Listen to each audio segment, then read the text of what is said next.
Wirya Carita mempersembahkan kisah dari karya S.H. Mintardja, Tanah Warisan. Selamat menikmati. Salam budaya.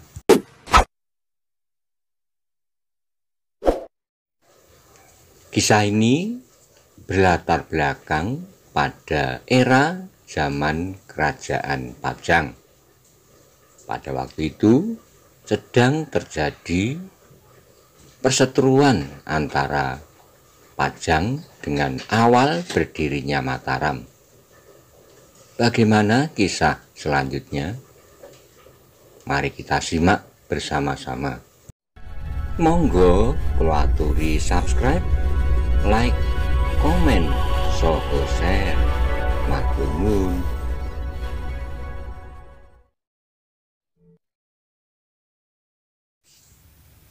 Melawan terkaman sepasang harimau buas.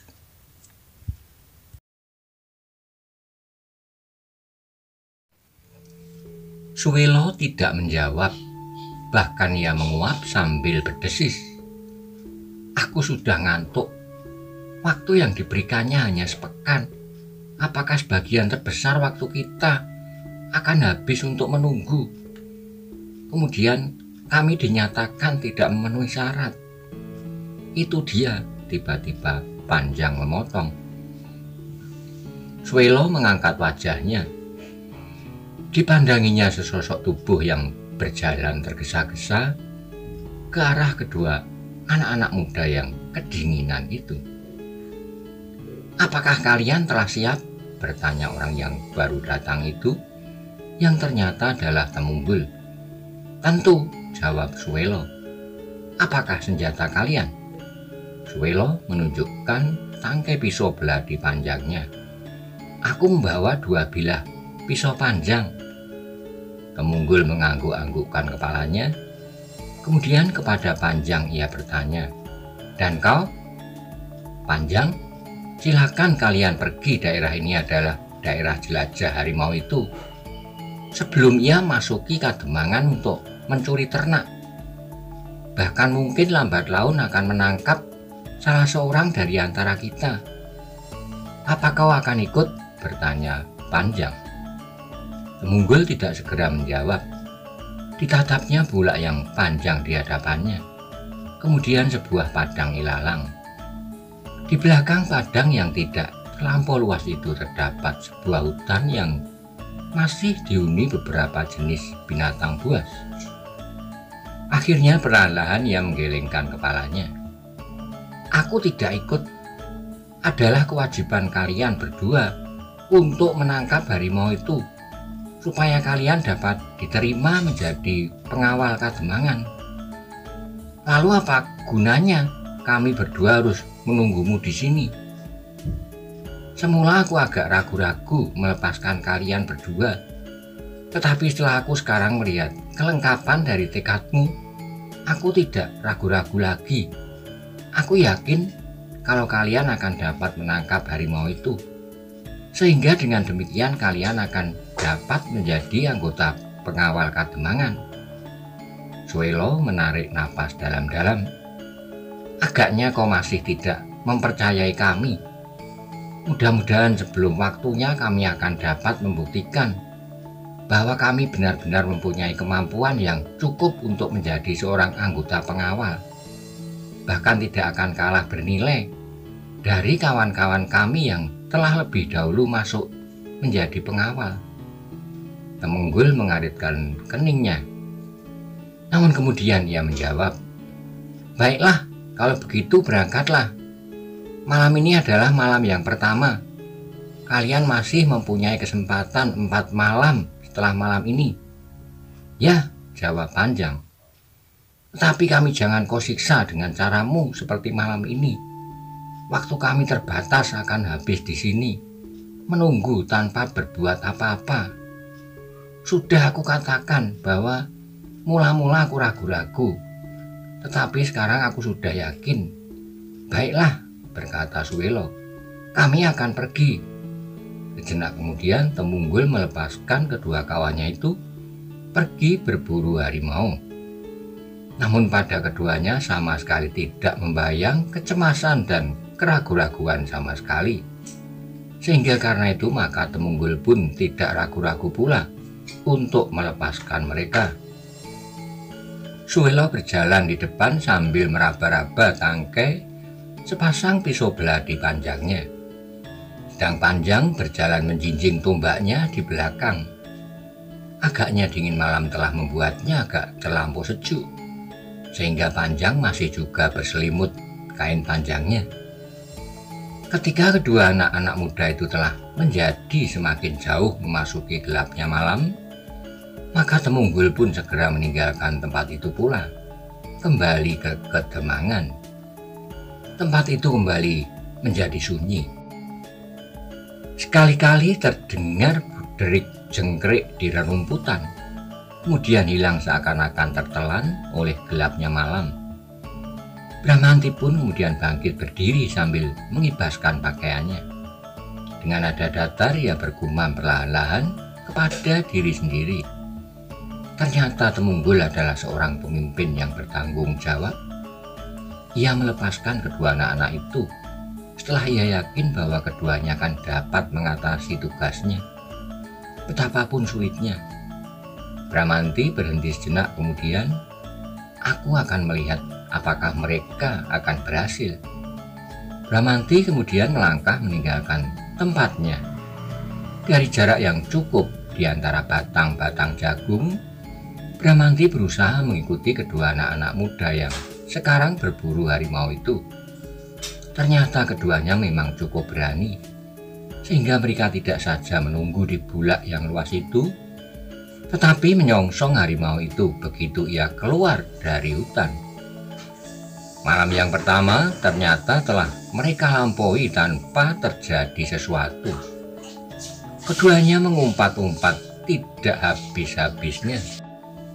Sambil menggaruk-garuk punggungnya, Suwelo bertanya, "Aku tidak tahu pada hari-hari apa harimau itu keluar dari persembunyiannya untuk makan di luar hutan.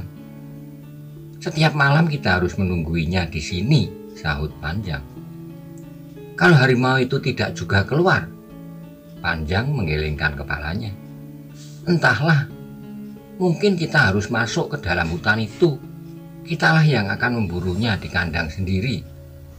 Ya, kita harus menangkap seekor harimau dimanapun juga."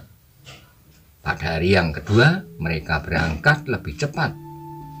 Mereka tidak perlu lagi menunggu Temunggul.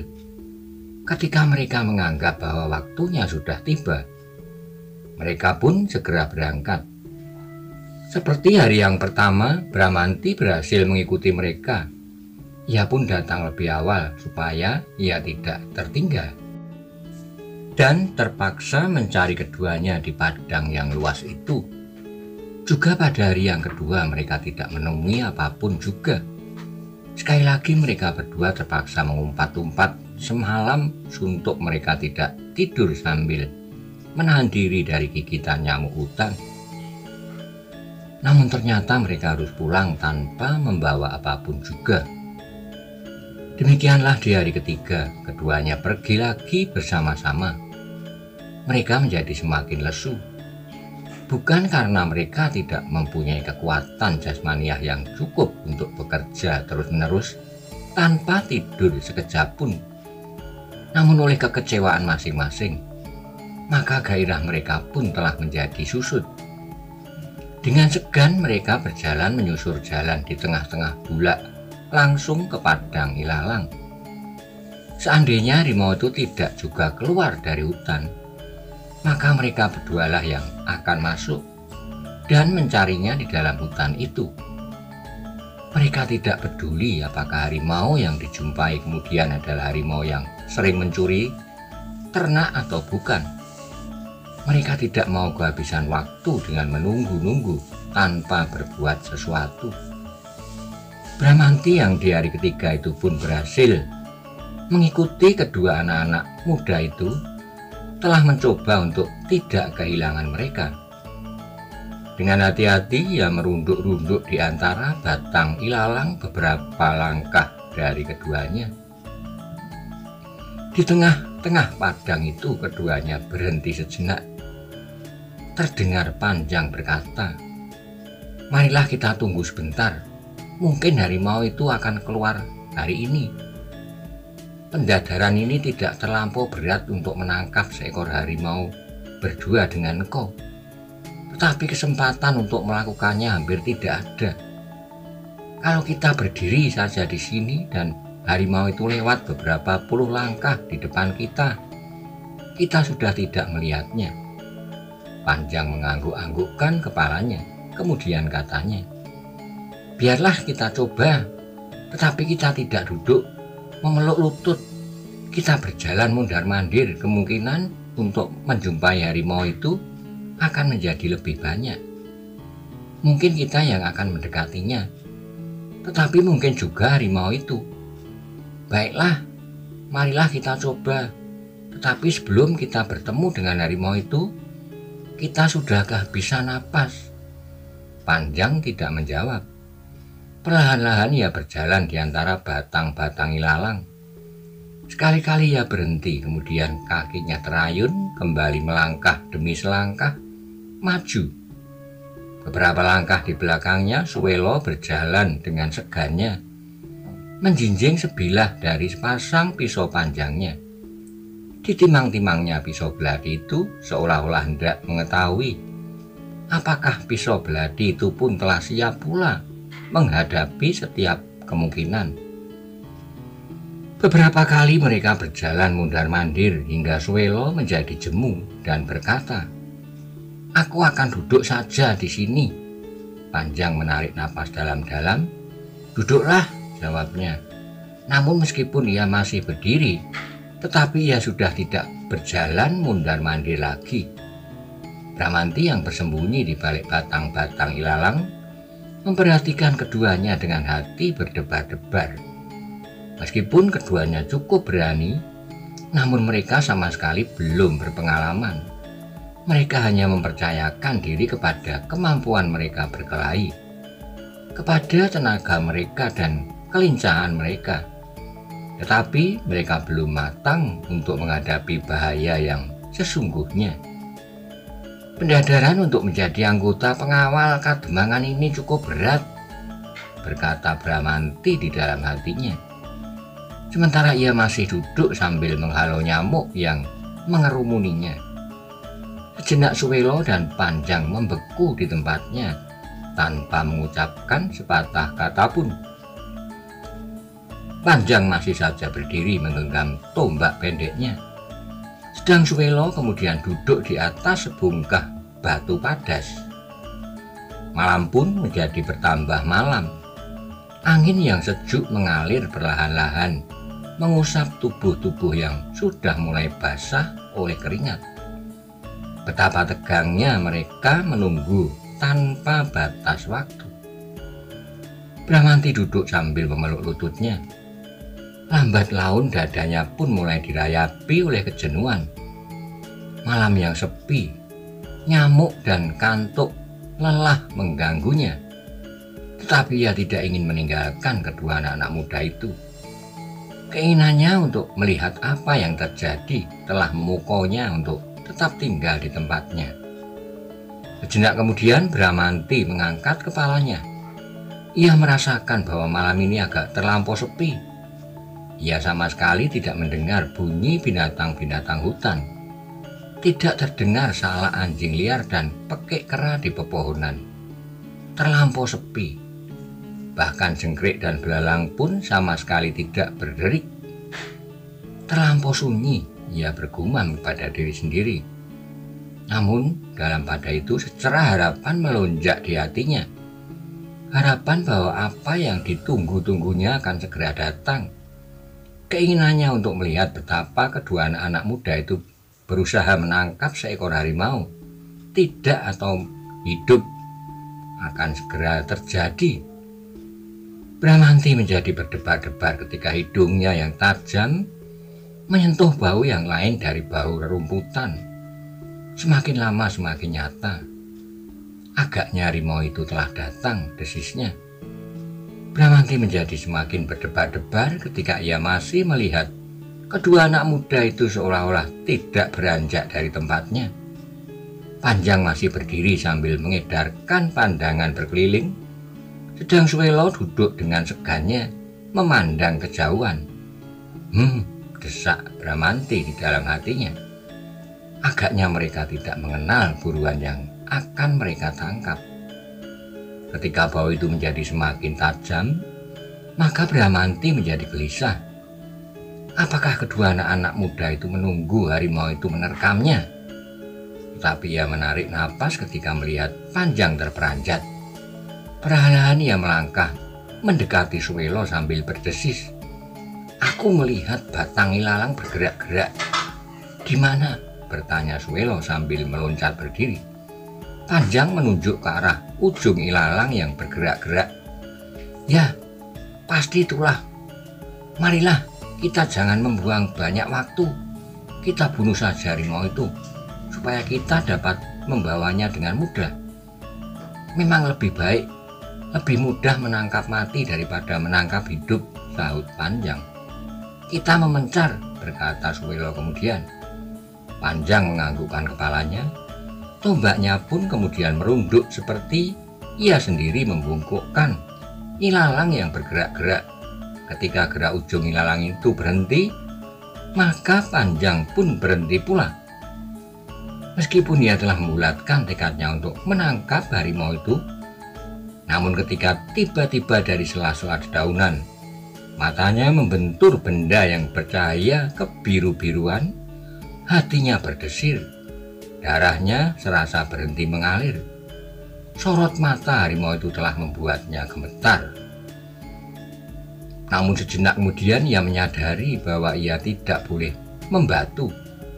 Harimau itu akan dapat menerkamnya dan merobek-robek dagingnya.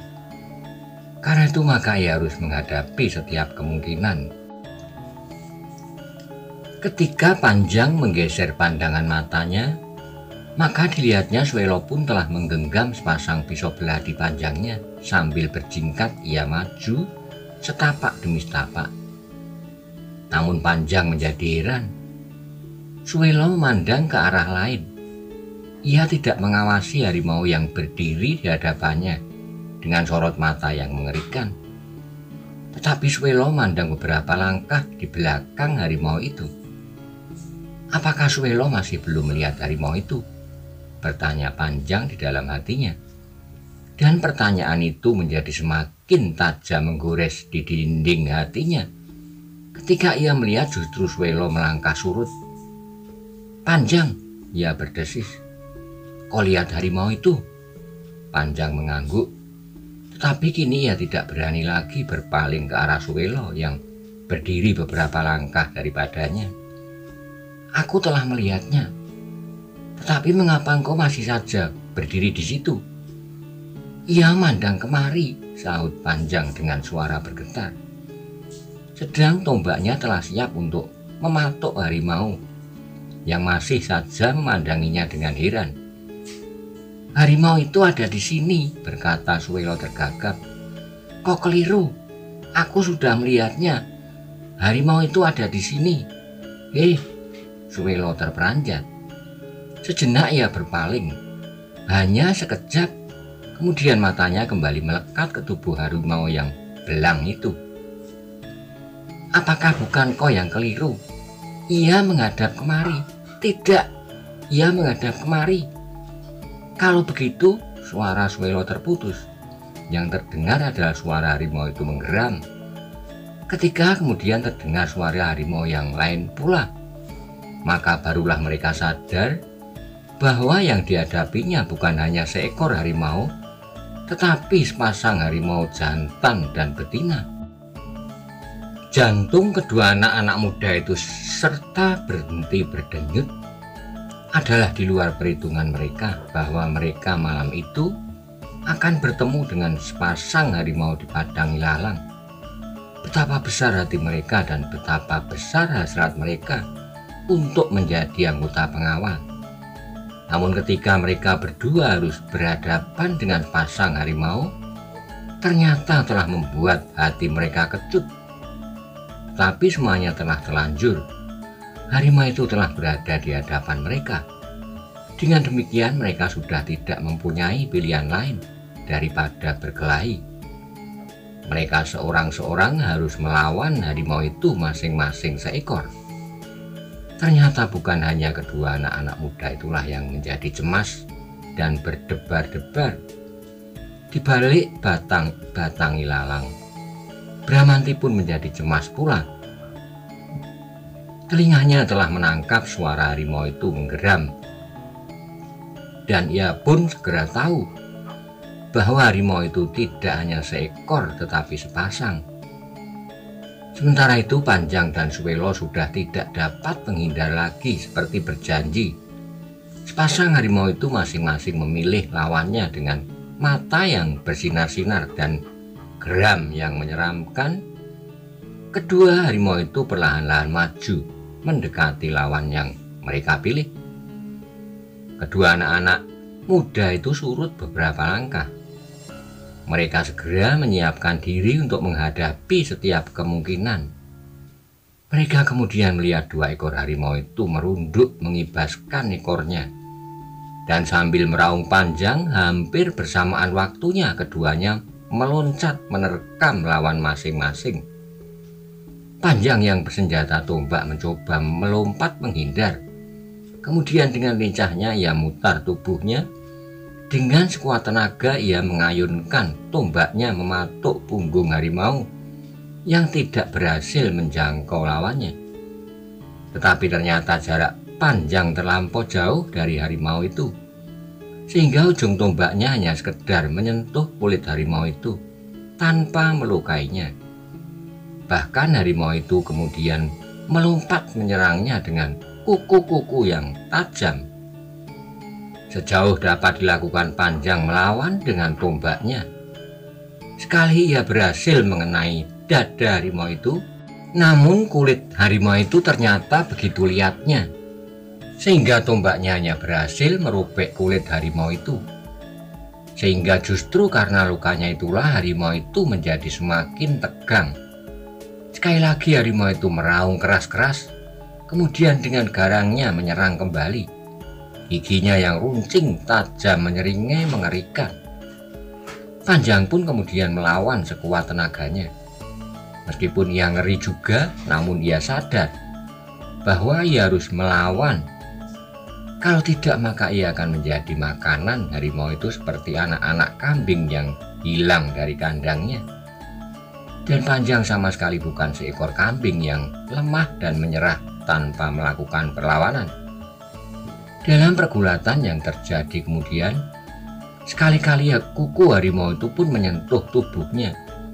Jalur-jalur yang merah membekas di kulitnya, sedang pakaiannya telah hancur direnggut oleh kuku-kuku harimau yang ganas itu. Di lain pihak Suwelo pun ternyata mengalami kesulitan. Apalagi ia bersenjata sepasang pisau belati Panjang. Ia tidak dapat mengambil jarak yang cukup. Meskipun senjatanya lebih lincah dari sepasang tombak. Namun meskipun ia telah berjuang sekuat tenaganya, ia sama sekali tidak dapat menghindarkan diri dari kulit kuku-kuku harimau yang setajam ujung belatinya. Sejenak kemudian maka kedua anak-anak muda itu telah mandi dengan keringat dan darahnya sendiri. Semakin lama keduanya semakin tidak dapat melawan kegarangan dua ekor harimau belang yang sedang lapar itu.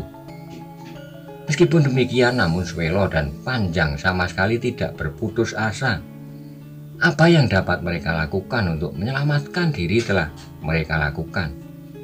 Bahkan senjata-senjata mereka seolah-olah telah melekat pada tangan-tangan mereka, sehingga bagaimanapun juga senjata-senjata itu sama sekali tidak akan dapat terlepas. Tetapi harimau itu ada harimau yang besar.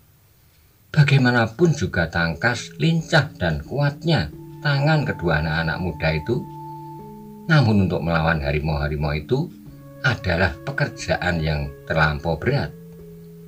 Ternyata kemudian ketika darah mereka telah semakin banyak mengalir, Maka perlawanan mereka pun menjadi semakin surut. Kuku-kuku harimau itu semakin sering menyentuh kulit mereka. Apalagi setelah harimau-harimau itu mencium bau darah, maka suaranya pun menjadi semakin keras, menggeram dengan marahnya. Dalam keadaan yang semakin sulit, ketika mereka mencoba melawan dengan kekuatan mereka yang terakhir, sekali lagi kedua anak-anak muda itu terkejut. Sebuah bayangan hitam meluncur dengan cepatnya menerkam salah seekor harimau belang itu. Kebetulan yang sedang berkelahi melawan Panjang, sehingga anak muda yang bersenjata tombak itu untuk sejenak berdiri termangu-mangu. Tetapi segera ia menyadari keadaannya ketika ia mendengar bayangan itu berteriak, "Hei, jangan termenung, bantulah Suelo mengalahkan lawannya. Serahkan yang seekor ini kepadaku." Panjang tidak sempat berpikir lagi. Segera ia melompat mendekati Suelo yang sedang terdorong jatuh oleh sentuhan kaki harimau itu. Tepat pada waktu Panjang datang membantunya, ujung tombaknya matuk dengan derasnya ke lambung harimau itu, sehingga harimau itu terkejut dan mengurungkan niatnya untuk menerkam Suelo yang jatuh terlentang. Kesempatan itu ternyata dapat dipergunakan sebaik-baiknya oleh Suelo. Segera ia melompat bangun, ternyata sepasang pisau belatinya masih melekat di tangannya.